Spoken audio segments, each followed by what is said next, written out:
nin ayaa si degdeg ah ugu soo cararay gaadhiga taksiga isagoo ilmihiisa oo tabar daran oo xanuunsanaya gacmaha ku sida fadlan si dhaqso leh wad gaadhiga laba jibaar ayaan ku siinayaa lacagta ayaa uu yidhi darawalkii oo ka naxay xaaladda degdega ah ayaa madaxa ruxay wax su'aalahna ma weydiin gaadhigiina si xawli ah ayuu kaxeeyey isagoo gaadiidka dhex maraya leedhka casna shidan yahay hoonka baabuurtana uu yeedhayo balse ma joojin baabuurtii kale ayaa jidka u baneeyey iyagoo dareemaya inay jirto arrin emergency ahi wax yar kadib leedh biglaynaya ayaa xaggooda dambe ka soo muuqday waxay ahaayeen booliis iyo seedhiga baabuurta booliiska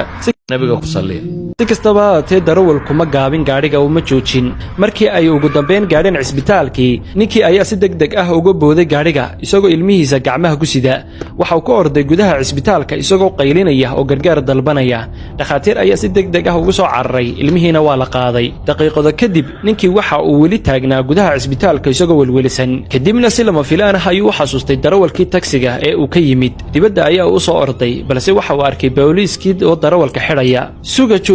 ayaa uu ku qayliyey ha xidhina isaga aniga ayaa khaladka lahaa aniga ay xidha inta aad isaga xidhi lahaydeen mid ka mid ah askartii ayaa weydiiyey adigu haddaadba ka soo baxday cisbitaalkee sidee ayaad khaladka ku leedahay ninkii ayaa an yar aamusay wuxuuna yidhi gabadhaydii ayaa wax liqday waxaasina waxa uu ku dhegay cunaha waa ay neefsan kar weyday haddii aanu darawalkani si xawli ah u dhex marin gaadiidka ama aanu isbiidh sare ku soo kaxayn lahayn gabadhaydu way dhiban kartay askartii waxay u jeesteen darawalkii oo waxay weydiiyeen ma ka warqabtay arrintaas uu sheegay darawalkii waxa uu ku jawaabay maya haddaba maxaad naftaada halistaas oo dhan u gelisay haddii aanad ka warqabin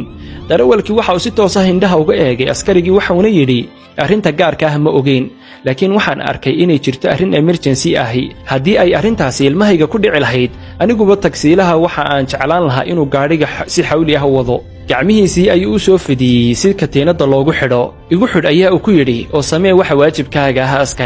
askarigii ayaa yara hakaday kadibna si tartiib ah ayaa uu katiinaddii hoos ugu dhigay xor ayaa tahay waa tegi kartaa ninkii ayaa u jeestay darawalkii waana uu isku duubo hab ayaa uu siiyey xawaarihii sare aad ku soo kaxaysa gaadhigaaga ayaa sabab u noqday badbaadada nolosha gabadhayda